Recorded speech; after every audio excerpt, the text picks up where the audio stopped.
Your backup camera just shows a black screen. Or it's frozen. Or it says no signal.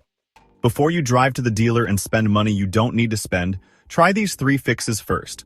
Most of the time, one of them works in under 5 minutes. And make sure you watch until the end, because fix number 3 can be the one that actually works when nothing else does. Let's start with the easiest one. Fix number 1, the soft reset. Turn your car completely off. Not just the screen, the whole ignition. Wait about 2 to 3 minutes, then start it back up. That's it. I know it sounds too simple, but backup cameras run on software, and like any software, sometimes they just need a restart to clear out a glitch. If that doesn't work, try holding down the power button and the volume knob at the same time for about 10 to 15 seconds. On most cars, the screen will go black and reboot on its own. Some brands are a little different, but for the majority of cars, that 10 to 15 second hold on the power and volume knob is your go-to. Fix number 2, the fuse reset. This one is underrated. Your backup camera has its own fuse, and pulling it for about a minute forces a hardware-level restart of the camera module faster than disconnecting the whole battery. Open your fuse box, usually under the dashboard or in the engine bay, and look for one labeled RVC, rear camera, or just camera. If you're not sure which one it is, check your owner's manual. There's a fuse diagram in there. Pull it out with the little plastic fuse puller that's already in the box, wait 60 seconds, and push it back in. Then start the car and shift into reverse. While you're in there, take a look at the fuse itself. If the metal strip inside is broken or burnt, that's your problem. Replace it with an identical fuse, same shape, same amp rating. Never go higher than the original rating. Fix number 3, negative battery terminal disconnect. If the first 2 didn't work, this is the one that usually finishes the job.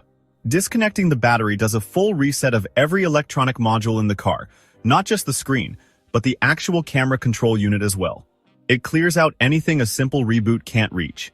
Turn the car completely off and pop the hood. Find the battery and use a wrench to loosen and remove the negative terminal, that's the one marked with a minus sign. Leave it disconnected for at least 15 minutes. This gives all the residual power time to drain out of the system completely. After 15 minutes, reconnect the negative terminal first. Then start the car and shift into reverse to test the camera. Just know going in this will reset a few things. Your radio presets, your clock, your Bluetooth pairings, minor stuff but worth knowing ahead of time so it doesn't catch you off guard. A few other things worth checking. If none of the resets worked, you're probably not dealing with a software issue anymore. First, clean the lens. The camera is usually near your license plate, and it's tiny. Dirt, mud, or condensation can make it look completely broken when it's actually fine. Wipe it gently with a damp microfiber cloth. Second, check your battery voltage. This one catches a lot of people off guard. A weak or dying battery doesn't always leave you stranded, sometimes it just causes your electronics to act up first.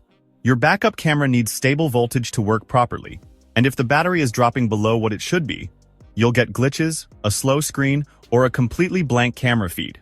A healthy battery should read around 12.6 volts with the engine off, and between 13.5 and 14.7 volts with it running.